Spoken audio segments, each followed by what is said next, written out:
It is a very important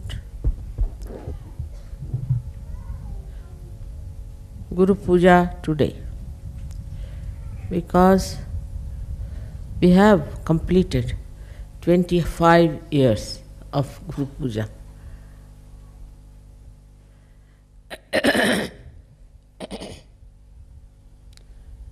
इसको जरा घूमता कर दो.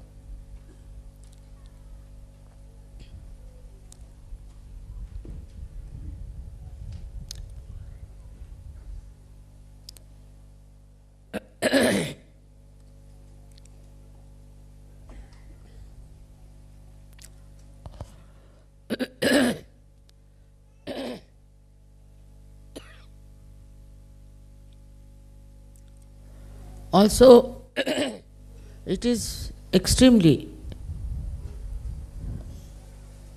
beautiful to see so many Sahajogis who are really have become very great.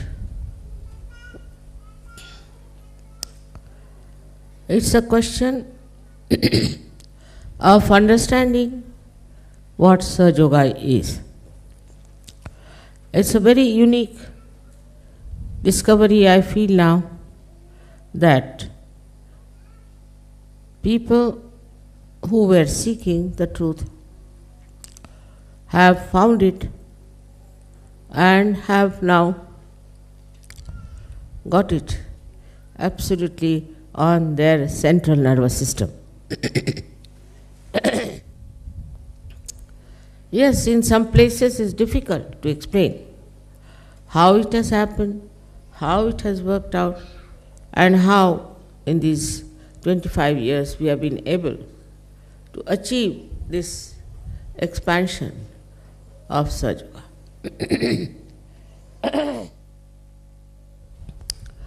The main thing I feel is that you all should know that as the tree grows, the roots have to grow much deeper. And they should spread also. If it doesn't happen, the tree cannot be sustained only by Mother Earth. So the roots are in your own life, in your own heart.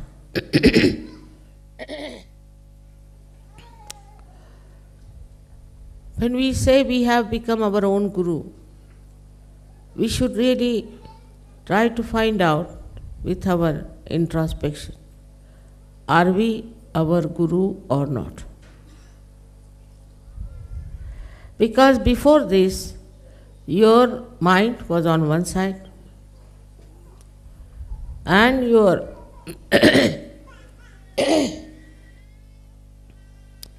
heart was on another side and your attention was in another dimension. So these three things were creating confusion within you.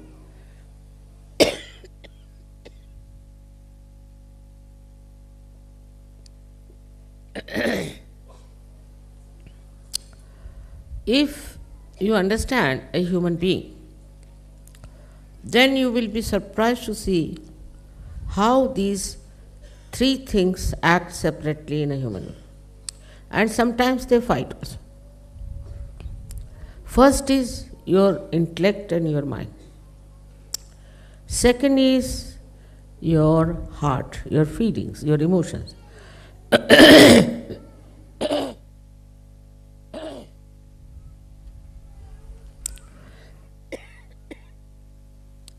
And the third one is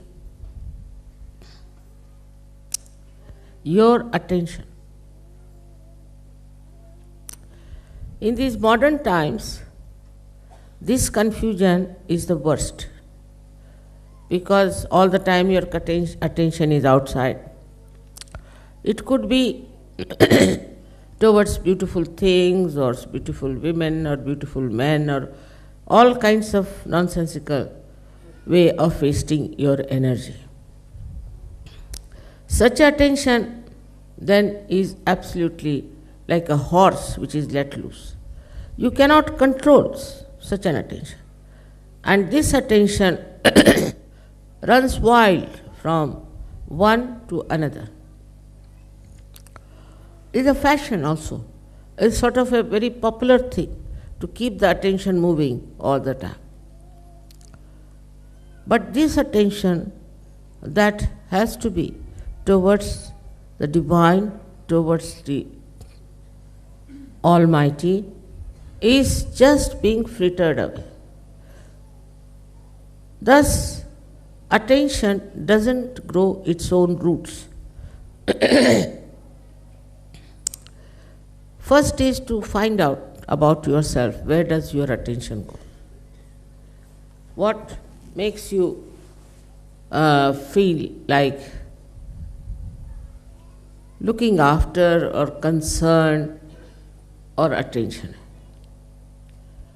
You see, the attention comes from various problems and could be your upbringing where you are not controlled.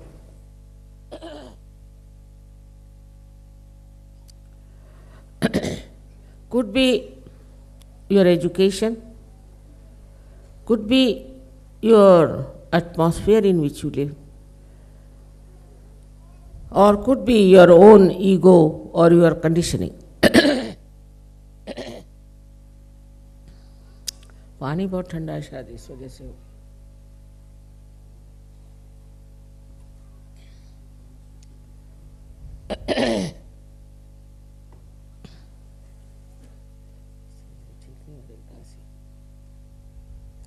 क्या चाय डाल दो इसमें P लूँगा गर्म हो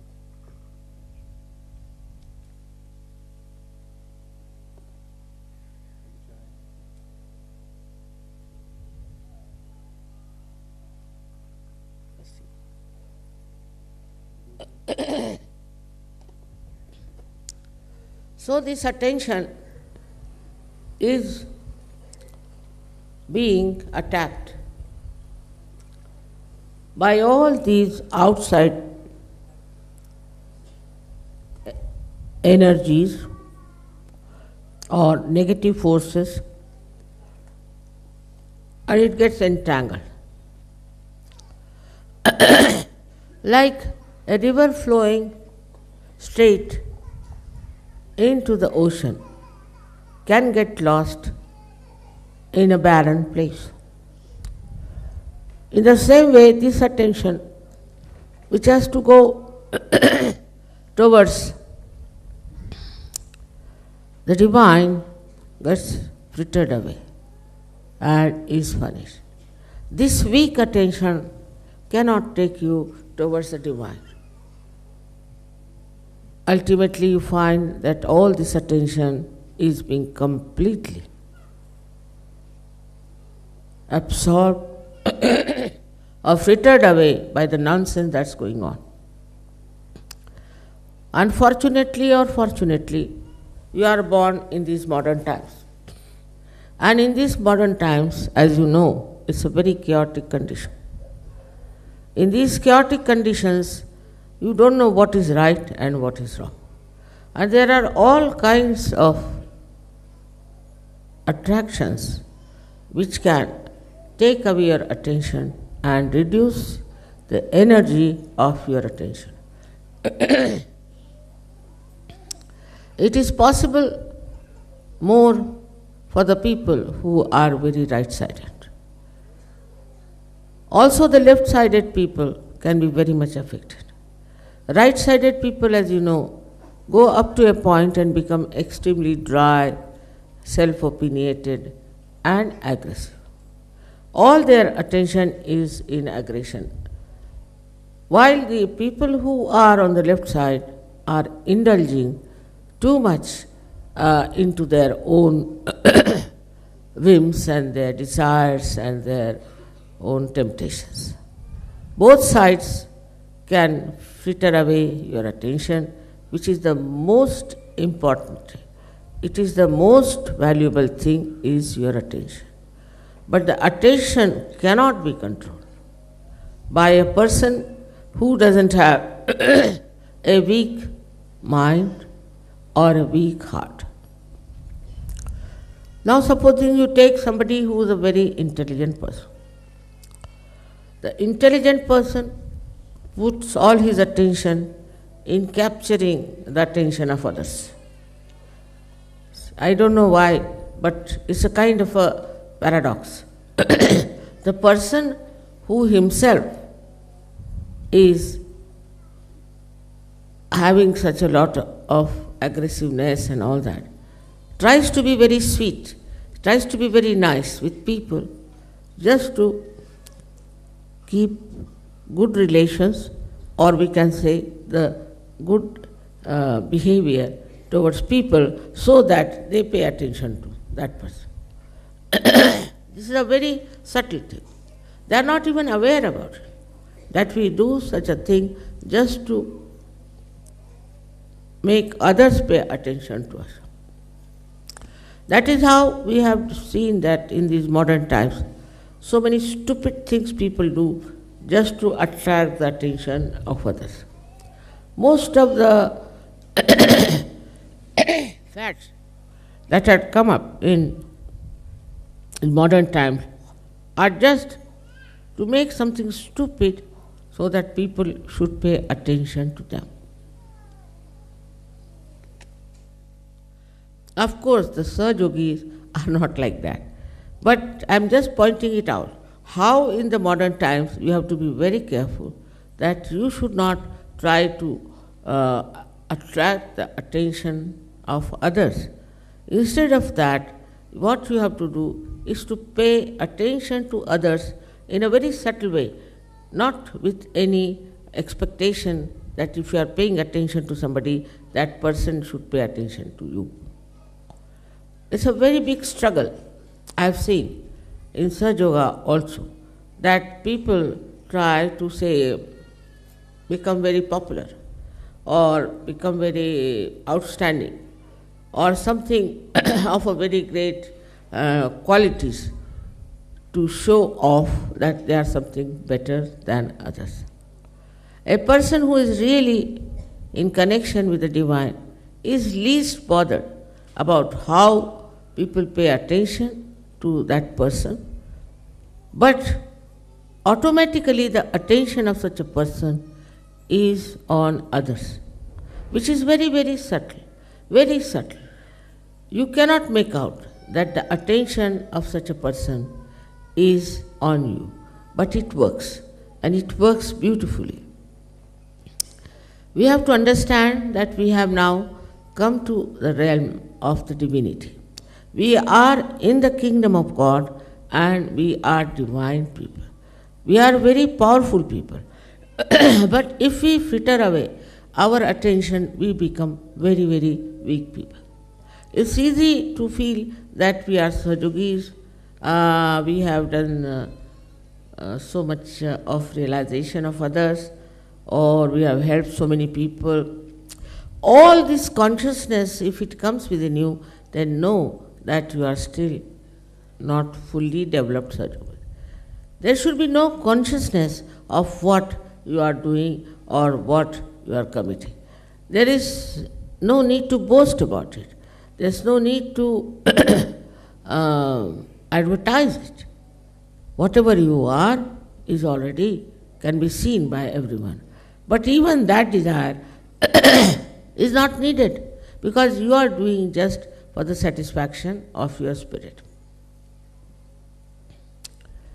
So then when we come to our heart, in the heart resides the spirit, as you know very well. Now when it is the heart which has to work over your brain, and which can work, what becomes of you is nothing but you become a source of love and compassion. A source, I am saying. You do not assert on others. You do not say that I have done so much for you, and what are you doing to me? What is this that I should have so much expressed in so many ways, and here you are forgetting me and not doing anything for me. So the expectation of reward, if it is there, then you must know it's your mind which is giving you these ideas and is working it out. That way that you just now put attention to the amount of love the other person has given you for whatever you have given to another person. It's very subtle. So in Sahaja Yoga, you should see now yourself as just a source of love which is just flowing. In that you do not say that you have to have this or that, or you have to achieve this goal, or you have to become that. It's finished now. Once you have become the source, then how can you become something? The thing is, those who are receiving from the source want to have some sort of a reward or some sort of a recognition. In this subtle way, if you move, your mind is very clever. In Sahaja Yoga, we have very clever, intelligent people. But this mind, you have to be very careful. Because this mind can cheat you. So ask your mind, why are you in Sahaja Yoga? What is the purpose of your Sahaja Yoga? Gradually this mind will shut up. And then you have to ask yourself that what is my own desire now? What do I want? What do I want to achieve? Why I am in Sahaja Yoga? If you ask this question, you will see you will just dissolve. You will become thoughtless because there is no desire left now. There is no ambition left, no competition.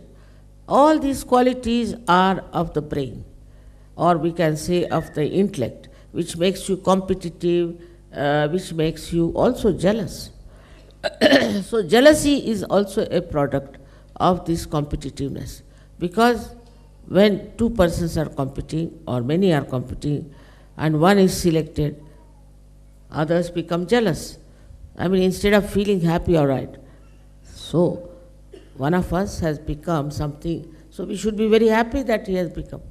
On the contrary, the other people feel jealous. Why has he become? Who is he? What does he think of himself? Then they go further.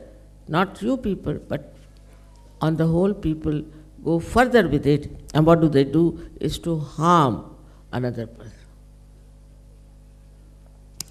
In Sahaja Yoga, people are also sometimes very worried and frightened. There is no need to be worried or frightened, because now you have become a Sahajogi and a Guru. Nobody can touch you. Anybody who tries to touch you will be subsided somehow or other. Of course, I don't do anything as such, but today only I heard that in Turkey there were two newspapers who were after Sahaja Yoga writing all nonsensical things. So the first one met with an accident and died. I didn't do that. The second one had two people, editor and sub-editor, were killed and somebody cut their throats. Of course, I didn't do that. Some fundamentalist must have done, or somebody must have done. Now, we don't have to worry as to who criticizes you, they say it about you, because you must know they are blind people. They are absolutely blind, they are not matured as far as the wisdom is concerned. For them to understand Sahaja Yoga is not possible. They go up to a point and then they stop. They cannot go further, because this dissolution of your being, as I said, the drop becomes the ocean. It's difficult, especially in the West, where there are so many ideas of their own identifications and of their own personalities. Now, it is quite again a paradox that we don't want people to dress up indecently or we don't want people to behave indecently. Decency is a very big part of Sahaja Yoga. So one can ask that, Mother, when you say you have to completely dissolve, then why should we have this dignity? Why should we worry about having a dignity? It's quite all right. This question is all right. The answer is like this. Supposing you put a drop of some filth in the ocean, then the ocean can become dirty. If you put some poison, then the whole ocean can become poisonous. In the same way, whatever is not congenial to the ocean, to this divine power, should not be done. Otherwise, you will spoil the whole of it. We have had experience. We have had Sahaja Yogis who were leaders also, and they tried to be quite funny, and the whole collectivity was spoiled. One person who is not a good person can spoil the whole collectivity. The one who is then a leader on top of that is even worse. So one has to understand that when you are becoming a drop of the ocean, this ocean is the pure ocean of love. In that, you should not do something that will create repulsion, frustration, or even sometimes it can create a very grotesque image of the whole ocean. That is why we have to be decent people, decorous people. It is not that in any way we want you to be like a dandy people or anything, but what it means that you must respect your body, respect yourself, and a respectable personality you should have. Too much indulgence to that is not proper. But it should be such that you should respect yourself. It's very important. If you cannot respect yourself, you cannot respect at all the divinity within you. It's like a decoration of the divinity that your whole behavior, your whole attire has to be in such a way that people should know that he is a decent man. Indecent things have come out and have become now a everyday fashion. And they go on coming one after another because of the entrepreneurs. And we are playing into the hands of entrepreneurs. But if you know what dress you have to wear and what is good for you, once for all you have to decide. Now the attention should not be also wasted in that today I'll wear this kind of a sari, tomorrow I'll wear that kind of a dress, third day, because that also spoils the attention. But if it is a decent thing, it's perfectly all right, and that will really make you feel dignified within yourself. In modern times, as the people are, I don't think they have much respect for themselves. You see very highly posted people, highly placed people doing all kinds of nonsensical things like cheating, like having relations with people who are of dishonorable position.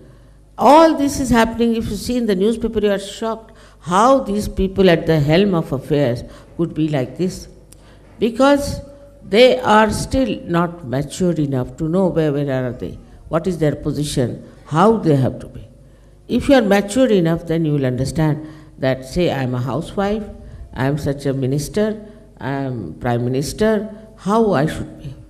That all that achievement they have outside remains outside, doesn't go inside. But for a Sahaja Yogi, it should be absorbed within.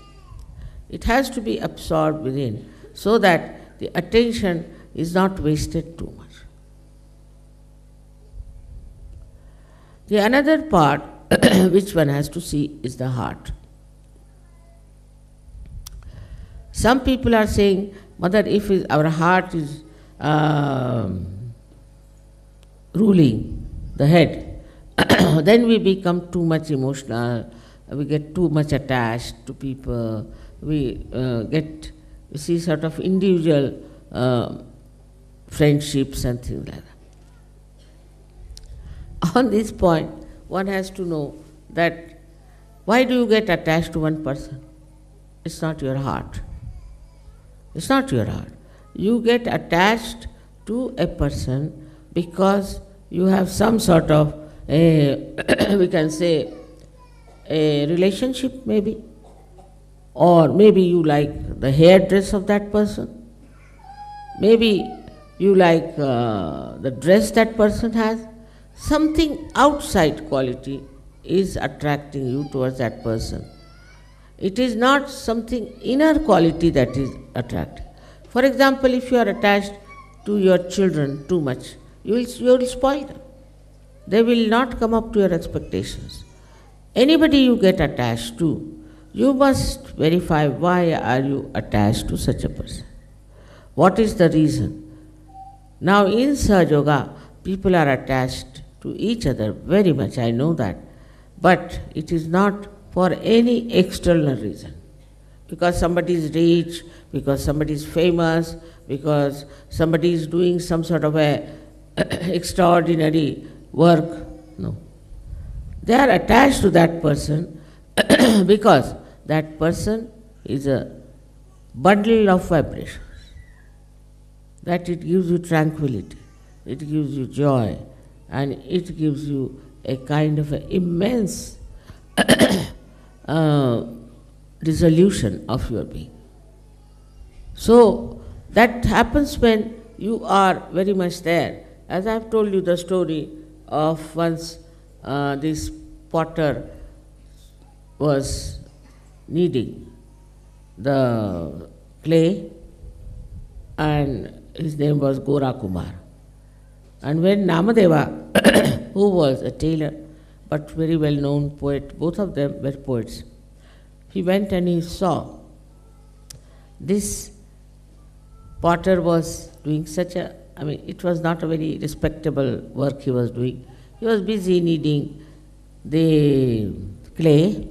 He looked at him, and what he says, that I have come here to see the Chaitanya, to see the formless. But what I find, that the formless has got into a form. This only, I always say, is only possible between the two saints of the same level. That the way they appreciate, the way they feel, there are no words for what I want to say, but the way they feel the oneness, the unity, which is a subtle one between each other. Such a feeling, if you have for each other, then know that you are really now dissolved and you are in the ocean of joy. But on the contrary, those who are sitting on the shores cannot feel that way. They judge, they try to find out what's wrong with that person, this is not so. They can never appreciate another person. What they feel is that they have a right to criticize, to find out faults with others, and that they are something special. And the other person also finds out faults with this person. So it's a fault-finding society, I find sometimes, and you get fed up with it. But when you see that another person who is there, the person who is another saint, you feel such rapport, such oneness, such a spontaneous feeling for that person, which is absolutely pure. There's no expectation. There's no mental activity to find out what's wrong with that person. There's no judgment about what the person is like, but just oneness with that person you feel, and you feel that your quality of your love has got a new shine, a new dimension. So it comes to that, what we should appreciate within ourselves is the purity of our love. When you are pure, the purity is there, you do not get attached to anything, but in that detachment you are enjoying. In attachment you cannot enjoy, because in that you are bothered more about the superficial relationship with the other person. Now, in a wider way, if you see Sahaja Yoga, you are all very important people. Extremely important. Because in the history of spirituality, there were not so many saints sitting together. Never can you see so many people from so many countries thinking about divinity and morality. It is impossible to get so many people together on any point whatsoever who are feeling the oneness,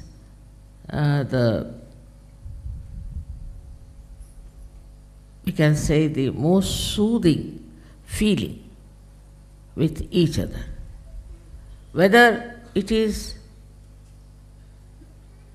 comfortable or not, whether it is very much according to the norms of comfort. People who are saints are absolutely happy with other saints and other saintly people. They rush to people who are saints. Once it happened to me when I was in Kolhapur, that they told me there is a saint who talks about it. So where is he? They said he lives up there and it will take at least 3 hours for you to climb up. He only lives there, he doesn't come out. I said, all right, I would like to go and see him. So I was walking and it started raining. So they said, Mother, you never go to anybody like that. Why are you going to him? I said, no, just I want to go up and see him. Now this fellow, they said, had a control over rain. But it was raining very heavily. And when I climbed up, I saw him sitting down and going on like this with great anger. So I said, let us go and sit in his cave, because this fellow is now not in a normal mood. So I went and sat in the cave there, and there he came. He couldn't walk because his, they say that his legs became absolutely lame because of the vibrations that were too much in him. Whatever it is, they couldn't walk. So they brought him there, he sat down. So the first thing he asked me, why did you not allow me to stop the rain? It was raining so heavy. And when you were coming up, I didn't want you to get drenched. The way now you are all full of water, and I didn't want you to suffer like this, because it's not a good welcome to you.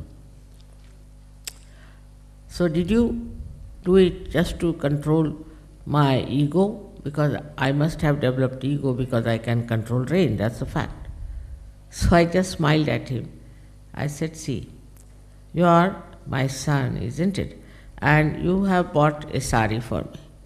But you are a sannyasi, so I can't take a sari from you, because sannyasi dharma is different. I am a grihastha.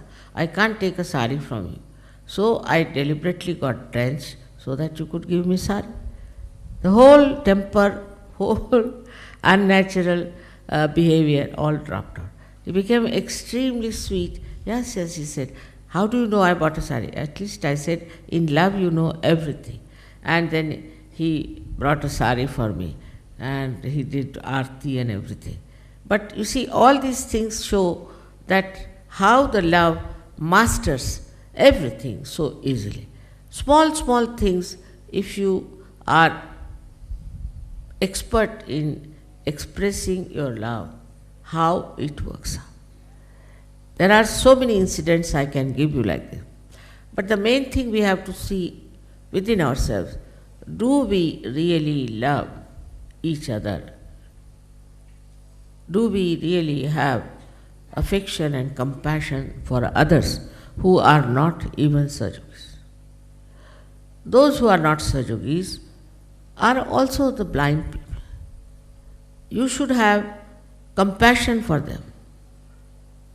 You should feel that these people are so unhappy and they cannot come to Sahaja Yoga and they cannot become Sahaja Yogis, and only in their ego they are satisfied. So you must have real compassion for them. If you have this compassion, you might be told by people that why you are wasting your energy, you are doing this, you are doing that. The compassion is actually unites all these things within ourselves. That's the uniting factor. First is your attention. First, which is very, very important, I think. And the second one is your intellect, or you can say your mind. And the third one is your heart. They all get somehow or other united together. Once you have this capacity to have compassion, you don't quarrel with anyone. You don't have to think about it. You just feel absolutely at home when you are compassionate, and with this compassion you are having relations with others. Now this compassion is not studied out or worked out or maneuvered. It is just there. It is there. In that compassion, it forgives. It forgets all nonsensical things. The forgiveness is only possible if you have this compassion within you. Now even there are Sahaja Yogis who asked me, Mother, how can we have love and compassion? I mean, this is a question which many have asked me. Now the simple thing is that if you develop your thoughtless awareness in your meditation, in thoughtless awareness, you watch anything in thoughtless awareness, any relationship you see it in thoughtless awareness, then you will be amazed how the gates of this compassion will open. Thoughtless awareness opens your heart, but it doesn't go to one person or to another person, but it is throwing lights on all the sides of your being. Everybody is benefited. Everybody has a divine feeling for it. Because this compassion is not linear, nor is it aggressive, but it just flows and smooths and soothes everything that is chaotic, that is troublesome, and that is painful. This is what you have now. No, these things were done by saints long time back, but nobody liked them and they crucified them out of jealousy. Because if somebody became a saint, then people felt very jealous of that person. So they killed them or tortured them and troubled them. The situation is not so bad now. Of course, there are some useless people.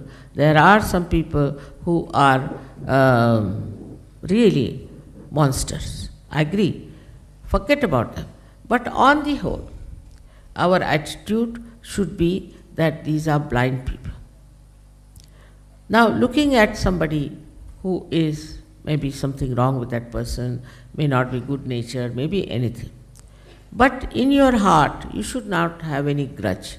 You should not have any complaints about it. You can talk to that person about it.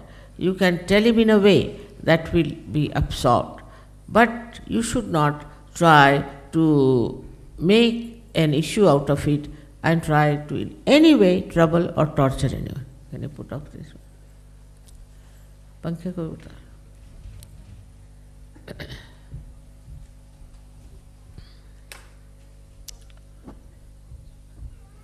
You have seen already in Sahaja Yoga those people who came and were troublesome and were not of any worth for us just dropped out by themselves. We didn't have to do much about it. They just dropped out and they have gone into some sort of a problematic life. I even now receive letters from them saying that we have this problem, we have that problem, and how to solve this and solve that. But it automatically happens, because after all, there is a big choice going on, and the divine is trying to decide who are capable of receiving the blessings of the divine. This is the only thing you have to achieve. That's why we have come to Sahaja Yoga. Nothing else is important.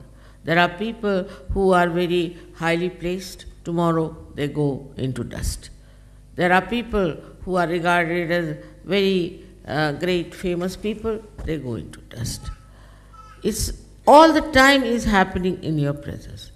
Every day you read a newspaper and you find how they are behaving. Like today, somebody told me that in the newspaper there was that now one bishop is going to discotheque. Can you imagine? He is going to a disco. Now, what people must be thinking, they must be breaking their heads. Now what to do, this stupid fellow whom we call as the bishop and everything is now going to disco.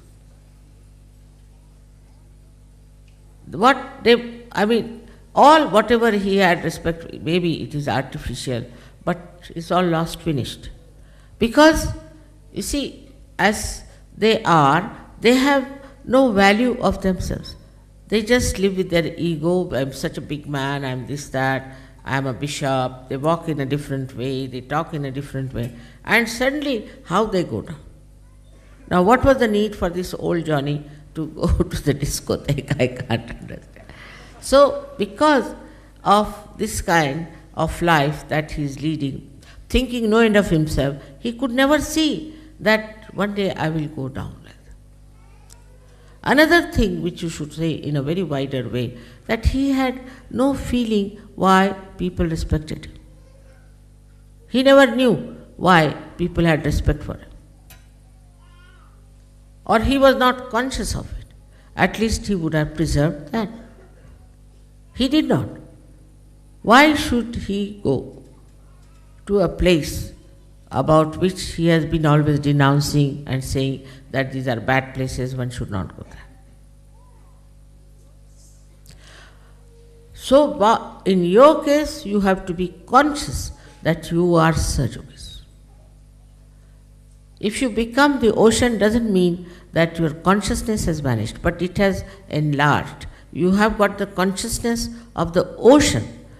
You are not the one who has become like a mesmerized person or a person who has no connection with oneself. On the contrary, you are connected with yourself much more than you were before. So when you become the ocean, you don't lose your personality, but you expand your personality. You become a greater person. And this is happening in Sahaja Yoga. I am noticing many people are developing that kind of a personality. And they are expressing it and manifesting it. It gives me great joy to see in my lifetime, I could see such people who are doing this kind of thing. So, whenever you are doing something, whatever is your enterprise, whatever your lifestyle, whatever it is, that's all outside. One should not lose your attention which is towards God Almighty. If that is lost, you are lost.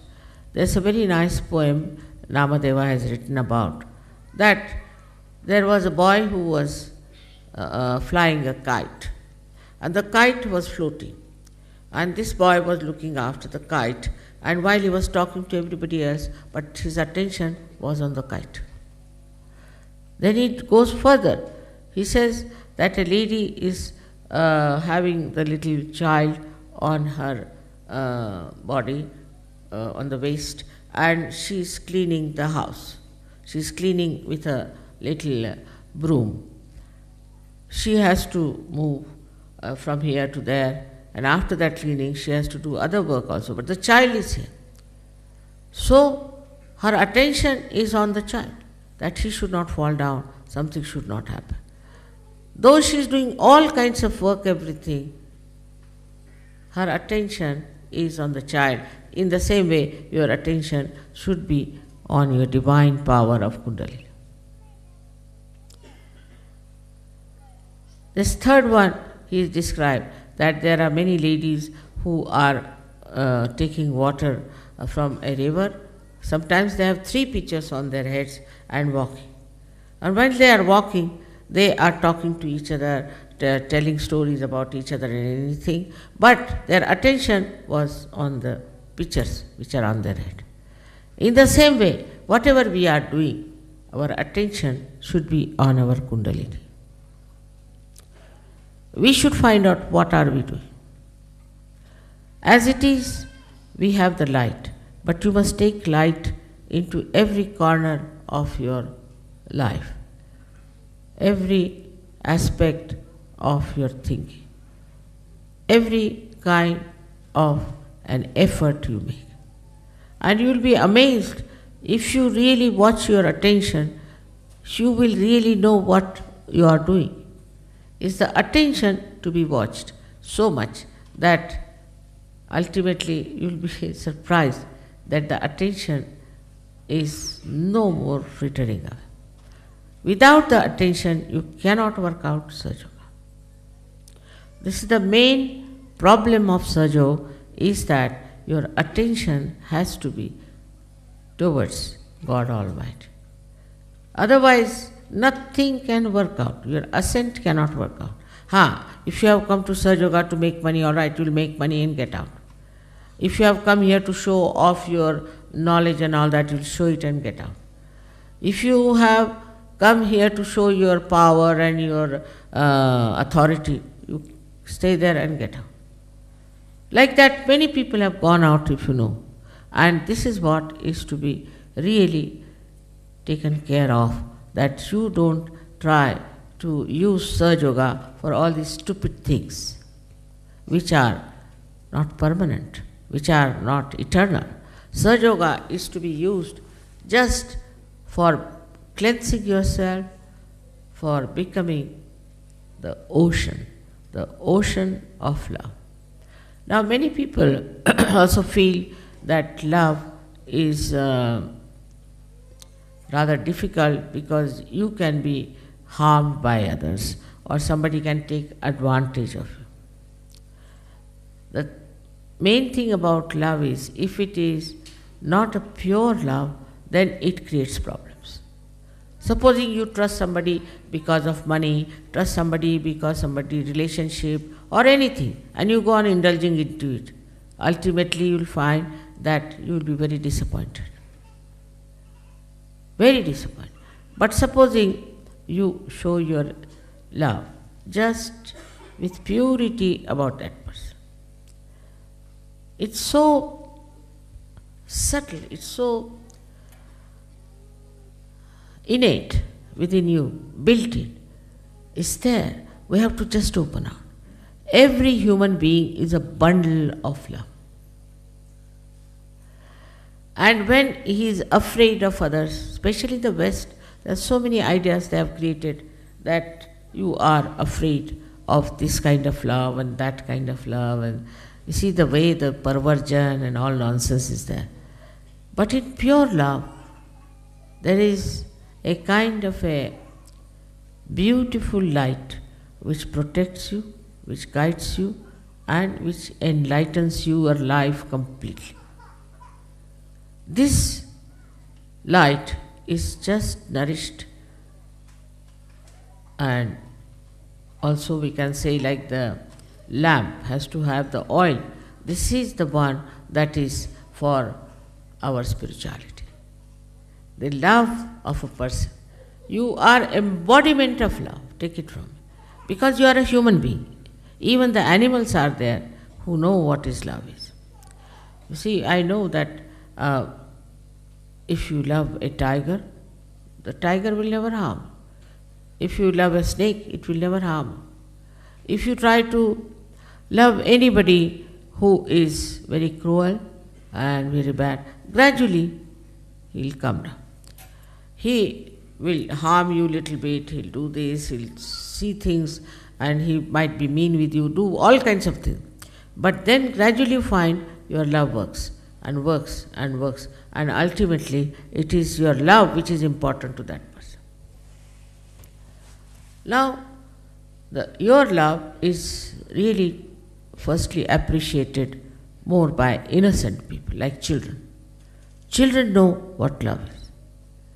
If the children see you and they run away, that means something wrong with you. I've seen people, like once we were in Japan, and there were two foreigners who were there, ladies who were dressed up, I don't know from which hairdresser they had dressed up themselves, and were very much overly decorated. And they came with us. And we climbed up a place to see something, and when we came down, there were some children standing there. They had gone before us. So they said, "Where are those witches?" I said, "Which went with you?" I said, "What do you mean?" "They came, we were frightened. We ran away to our houses. Now we have come to tell you they are witches." The small little Japanese children, they are witches, they are witches. Be afraid of them. And they had decorated themselves so much they were dressed up. They have tried to make such a beautiful show of themselves, but for the children, they were witches. And they ran away. And when we came, they came running and telling us, "Don't be with them, they are witches." So the judgment of the innocent people is the best judgment. If they are innocent, they are extremely well equipped to judge a person who has love and who does not have. And they are the best people because they will appreciate you the best. They will understand that these are people of some high quality. But if they are not innocent, cunning, some people are extremely cunning.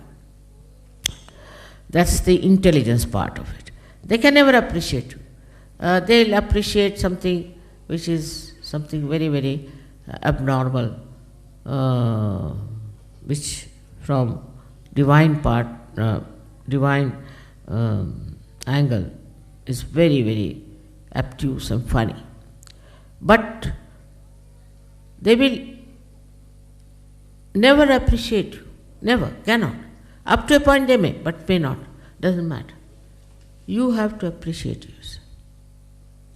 You have to know that you are not unkind to anyone, you are not judging others, and that you are appreciating everything in that person, whatever is good in him as a human being. It works. You have seen this all has worked through my love and compassion. But I am not conscious that I am giving you love or compassion or anything. I am not conscious even that I am giving you anything. I am not even conscious as to I have created such a lot of beautiful people. I am not conscious of that. It's just happening. Just like this tree is here, see, it is not conscious as to what it is and what it looks like. It just is there. In the same way, if it happens to you, I tell you, you become really the source of such a joy for everyone. Now, what do we have to do for this world? What is needed to be done for this world? People talk of peace, this, that. There's no need to do anything. It's just you become a personality of that kind. You emit peace, you emit love, you emit joy to others. Now, this power is within you because it is built in, is within you. It is in a potential form in every person. Only thing, it has to be brought out. Now, with affection, you may not, but with love and feeling, that is innate within you. Because there are no words for such subtle things that are within yourself. Because so far people don't know what are these things that make you feel oneness with others. All this can happen to you very easily when you understand that you are not this mind, you are not this body, you are not this attention, You are the spirit. Then you introspect. Am I the spirit? All right. If I am the spirit, what am I doing? Once you become the spirit, then you feel, why not others? Out of love and compassion, not for becoming some leaders or anything, just out of love. If I am that, why not make others like that? And that is how Sahaja Yoga has spread so much. And we have such gems of people, such beautiful people, that I really never expected so much to happen in my lifetime. It has never happened with any saint, any incarnation, any prophet. So now you people have become absolutely khalis, means absolutely you have vacated yourself fully. The story of Radha and Krishna is very beautiful, where Radha said that, why do you take this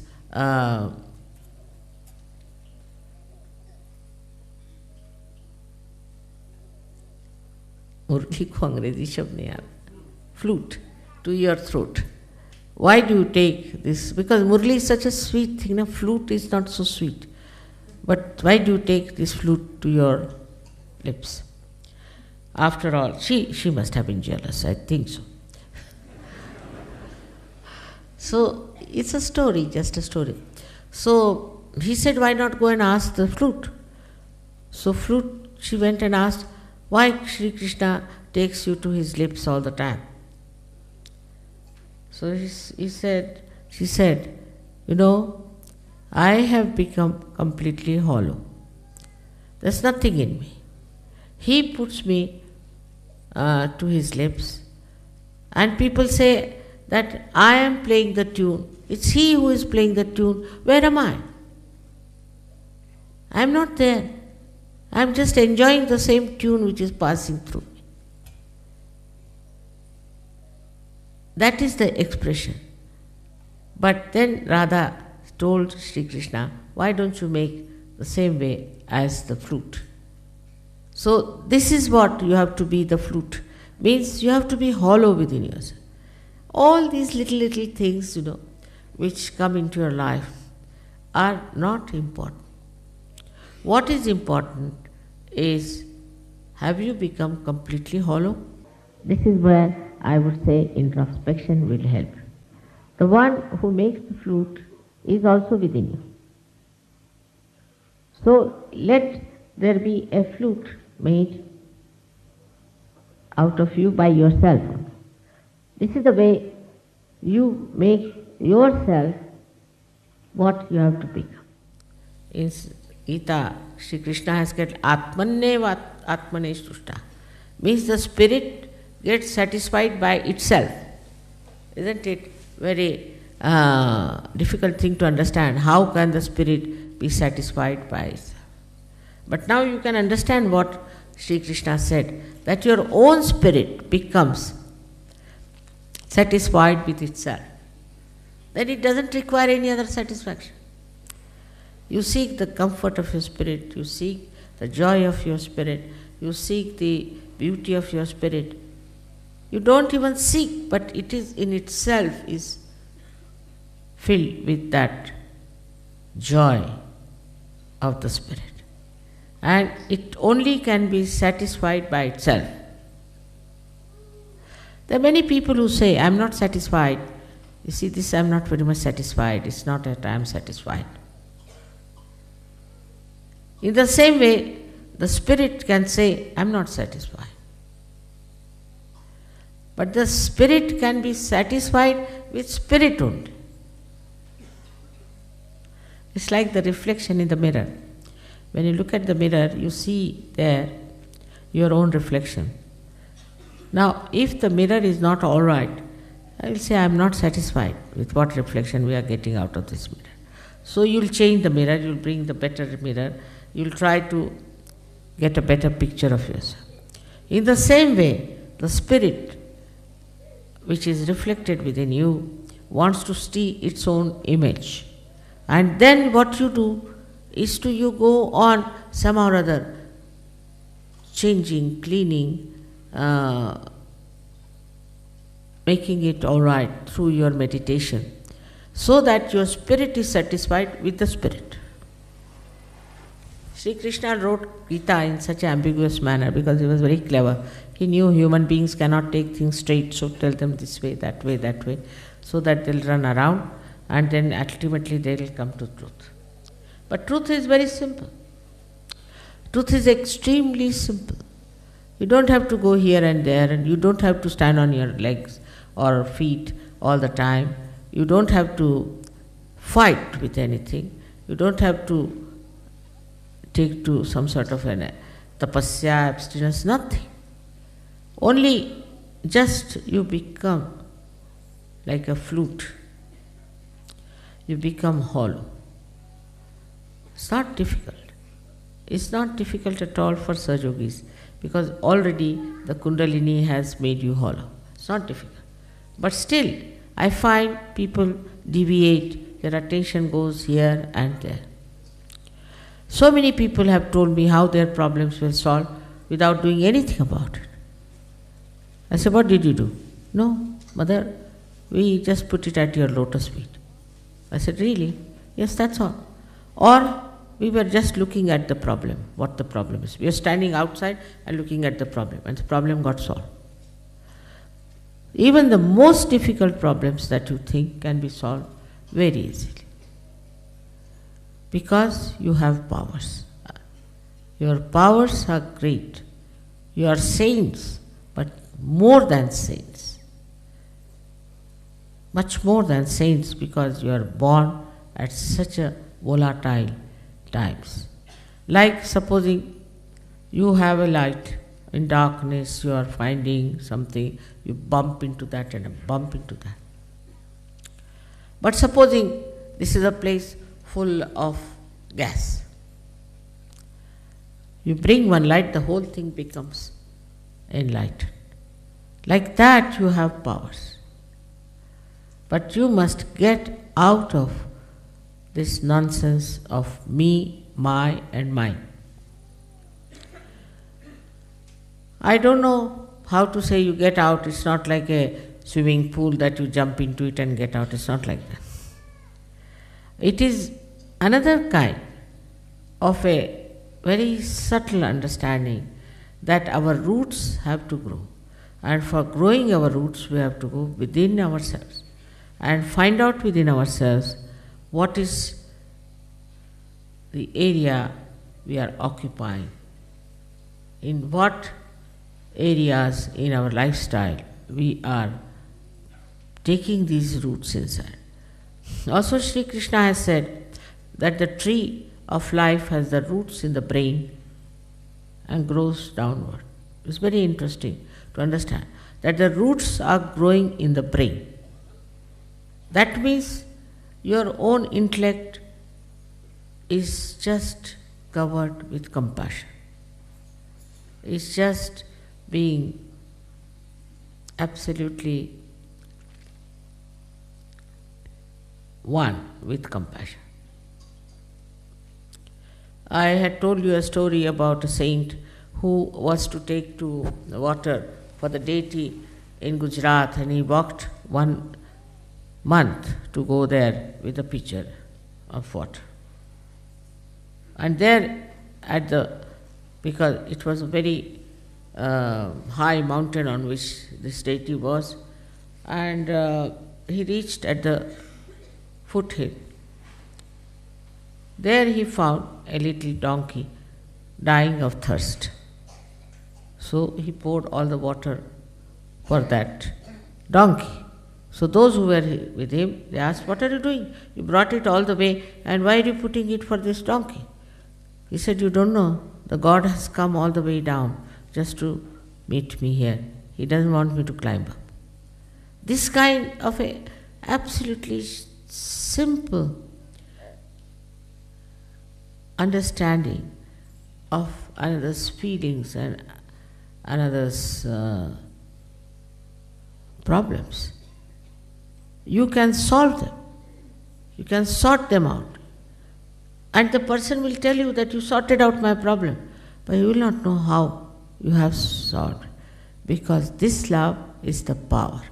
This love can see things. It is everything.